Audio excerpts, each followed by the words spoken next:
Hello students. तो आज हम डिस्कस करेंगे जो कल का लेक्चर हमारा था वो यहाँ तक पूरा हो गया था। तो हम यहाँ से आगे बढ़ते हैं। तो HMD के बारे में हमने आप लोगों को बताया था कि HMD क्या होता है। हेड माउंटेड डिवाइस होती है हमारे पास, और इसके बारे में बताया था। तो हम आगे आज चलते हैं नेक्स्ट में। और नेक्स्ट में देखिए हमारे पास जैसे हमने कहा था HMD के फीचर्स का इमेजिंग टेक्नोलॉजी हमारे पास जैसे ये आ गई थी। तो ये टेक्नोलॉजी का पार्ट है।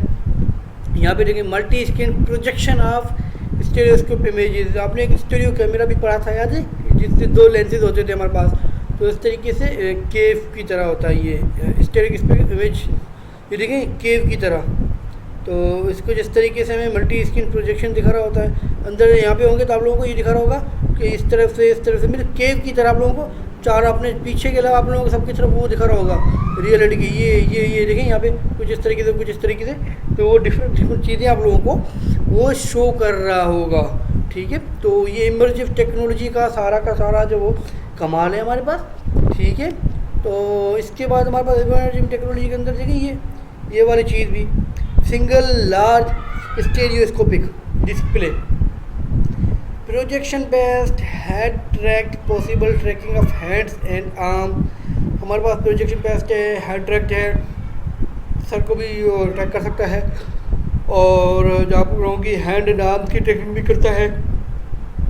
Brings virtual objects into the physical world, bring virtual objects into the physical world. जो वर्चुअल ऑब्जेक्ट्स होते हैं उनको फिज़िकल वर्ल्ड में लाते हैं और कुछ इस तरीके से उनको मेंशन करते हैं कि वो फिज़िकली एग्जिस्ट कर रहे हैं हमारे पास। तो कुछ इस तरीके से वो उनको जो है वो शो कर रहे होते हैं। तो हमारे पास जो है ये possible tracking of hand and arms bring virtual objects into physical world. हमारे पास क्या होती है, वर्चुअल वर्ड्स को फिजिकल वर्ड्स में लाने की जो वो एक तरीके कार है हमारे पास इमर्सिव टेक्नोलॉजी। कैरेक्टरिस्टिक्स हमारे पास हैं, head and body tracking implies that visual content is always computed and rendered in real time। हमारे पास 10 to 60 frames per second head and body tracking जो होती है वो विजुअल कोडिंग के अंदर इसके जो करेक्टरिस्टिक्स हैं वो कि 10 to 60 फ्रेम पर सेकेंड जो वो हमारे पास रियल टाइम की तरह रेंडर्ड करती है हमारे पास। And virtual reality you have a sense of and interact with real 3 dimensional things as oppose to pictures और मूवीज़ ऑफ थिंग्स। देखिए पिक्चर्स और मूवीज़ की उल्ट के देखिए उसके अपोजिट आप लोग क्या है, आप जो वर्चुअल रियलिटी है इसके अंदर आप लोग जो वो इंटरेक्ट करते हैं, सेंस होते हैं कि आप इंटरेक्ट करते हैं, 3 डायमेंशनल थिंग्स होते हैं। बिल्कुल लग ये रहा होता है हमारे पास कि ये जो चीज़ें होंगी ये रियल चीज़ें हैं। तो कुछ इस तरीके से हमारे पास ये इसके करेक्टरिस्टिक्स हैं। What are the primary intellectual components that create a virtual environment? Virtual reality जिसे हम कह रहे होते हैं, आर्टिफिशियल एनवायरनमेंट। देखिए हमारे पास जो मेन कंपोनेंट, ये देखिए प्राइमरी कंपोनेंट है ना, जो मेन कंपोनेंट कहलाते हैं, ये वाले कंपोनेंट जो ये बहुत ही ज़्यादा इम्पोर्टेंट है, बहुत ही ज़्यादा नेसेसरी है for the creating a virtual environment. To create a virtual environment, to create a virtual environment you have to all these components। Hardware या कोई टेक्नोलॉजी हो गई वो आपके पास लाजमी तौर पे होनी चाहिए। Users perspective, the environment that is experienced हमारे पास।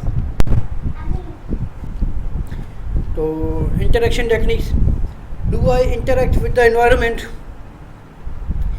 आप अगर एक नए बंदे हैं तो आप जो है वो इंटरेक्शन कर सकते हैं किसी एनवायरनमेंट के साथ। पहले तो आपको पता होना चाहिए, उसके बाद ही कर पाएंगे। थोड़ा बहुत आइडिया होना चाहिए आपको, अदरवाइज़ आप नहीं कर पाएंगे, आप फेल हो जाएंगे। अगर कोई एग्ज़ाम होता है, कोई क्विज़ होता है, सबसे पहले आपको क्या करना होता है, कुछ ना कुछ आप लोगों को परफॉर्म करना होता है। स्टार्टिंग में थोड़ा बहुत पता होना चाहिए, तभी आप इंटरेक्ट कर पाएंगे एनवायरनमेंट के अकॉर्डिंग, एनवायरनमेंट के बारे में। How do I interact with the environment. पहले था do I interact the environment, जो मैं कर सकता हूँ। अगर नहीं कर सकते तो उसके बारे में थोड़ा बहुत बताना चलता है, क्या तुम एलिजिबल तुम कर सकते हो। How do I interact with the environment. अब देखो do I interact with the environment, तुम्हारी उम्र कितनी है, छोटी उम्र नहीं है, बड़ी उम्र है, क्या है, उम्र के लिहाज से भी देखा जाता है। कहते हैं ना हॉरर मूवी है, ये बच्चे ना देखें, तो डरावनी मूवी है। तो इस तरीके से एनवायरनमेंट के भी हिसाब से तो आप कर सकते हैं, नहीं कर सकते।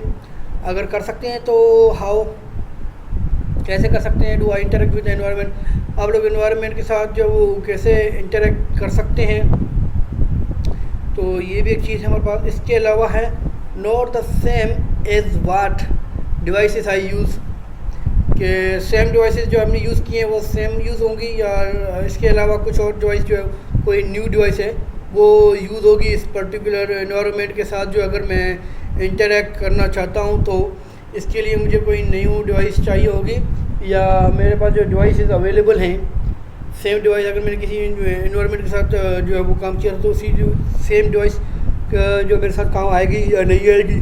अब बात करते हैं कि इसकी एप्लीकेशंस कहाँ कहाँ पे बिक रही हैं, कहाँ कहाँ जाती हैं, कहाँ कहाँ काम आती हैं। तो एप्लीकेशंस की स्लाइड पे आए हैं और यहाँ पे अगर देखेंगे आप लोग तो most current applications, special purpose. देखिए अगर कोई वर्चुअल इन्वायरमेंट बनवा रहा है, अभी अगर अपने पर्टिकुलर एप्लीकेशन बनवा रहा है तो उसका कोई एक स्पेशल जो मेन एम होगा, उसका कोई एम होगा कि मैं इस चीज़ के लिए बनाऊँ, उसका कोई स्पेशल पर्पस होगा तभी वो चीज़ बनाएगा। कोई भी आजकल जो एप्लीकेशन बनती है ना वो स्पेशल पर्पस के लिए ज़्यादा बनती है, तो किसी का कोई पर्पस स्पेशल है तो उस हिसाब से उसको इजाज़त दी जाती है। जैसे पाकिस्तान के अंदर एक कंट्री में अगर आप लोग अपना हेलीकॉप्टर ख़रीदेंगे ना तो आपको अलाउ नहीं होता, पर आपको हुकूमत से या गवर्नमेंट जो होती है वहाँ से आपको इजाज़त लेनी पड़ती है, तो आपको स्पेशल कोई देना पड़ता है कि स्पेशल पर्पस देना पड़ता है कोई। तो यहाँ पे भी एप्लीकेशन को बनानी है तो स्पेशल पर्पस होगा कोई आपके पास, तभी बनवाएंगे, अदरवाइज़ नहीं बनवा पाएंगे क्योंकि एक्सपेंसिव होती है, बहुत महंगी भी हो जाती है हमारे पास। बनते बनते इसके अखराजात जो बढ़ जाते हैं। स्पेशल पर्पस ज़रूरी होता है कुछ ना कुछ एप्लीकेशन में। Interaction simple and infrequent interaction कर रही होती है, आप लोग सिंपल इंटरेक्शन कर रहे हैं या फ्रीक्वेंटली नहीं करते, कभी कभार करते हैं, बार बार आप लोग नहीं करते, बार बार नहीं करते हैं, कभी कभार। इनफ्रीक्वेंट हमारे पास जो है फ्रीक्वेंटली नहीं, कभी कभार जो इंटरेक्शन करते हैं। Limitations of graphics and haptics, उसकी लिमिटेशंस क्या हैं, कितनी हैं। A few expensive systems are sold to a few rich people. अब इसकी कुछ एप्लीकेशंस जो हैं वो कुछ एप्लीकेशंस हैं वो सोल्ड की जाती हैं कुछ अमीर लोगों को। मीन्स जैसे हमने कहा था ना कि स्पेशल पर्पस, तो देखिए स्पेशल पर्पस होता है तो जिनके पास पैसा होता है तो वो एक्सपेंसिव चीज़ों को ख़रीदते भी हैं। रिच पीपल होते हैं तो वो उस चीज़ों को ख़रीदते हैं, सोल्ड की जाती हैं उन लोगों को जो रिच पीपल होते हैं, क्योंकि उनके पास कुछ स्पेशल पर्पस होता है कि मैं इससे ये चीज़ करूँगा, इससे ये करूँगा, तो इसलिए तो उनको वो चीज़ें सोल्ड की जाती हैं। और नेक्स्ट स्लाइड में आते हैं तो डिज़ाइन विजुअलाइजेशन। अब देखें ये कार जो है, ये कार असली है या नकली है। ये देखें ये कार हमारे पास जो है इसका बैकग्राउंड देखें, ये कार देखें, सब कुछ वर्चुअल एनवायरनमेंट बनाया गया है, सब कुछ वर्चुअल है। हमें लग ऐसे रहा है कि ये कार असली है, बिल्कुल ये लग रहा है हमें कि ये कार जो बिल्कुल असली है। और जो अगर ये चीज़ ना होती तो आप लोग समझ रहे होते कि बिल्कुल पूरा का पूरा आसमान है। इसके अंदर अगर बैठेंगे कार के अंदर तो आपको ये लगेगा कि आप आसमान के नीचे बैठे हुए और कार आसमान के नीचे, तो बाहर आके हमें ही ये पता है ये चीज़ है आप लोग को तो नहीं पता ना कि ये चीज़ भी जो वो है।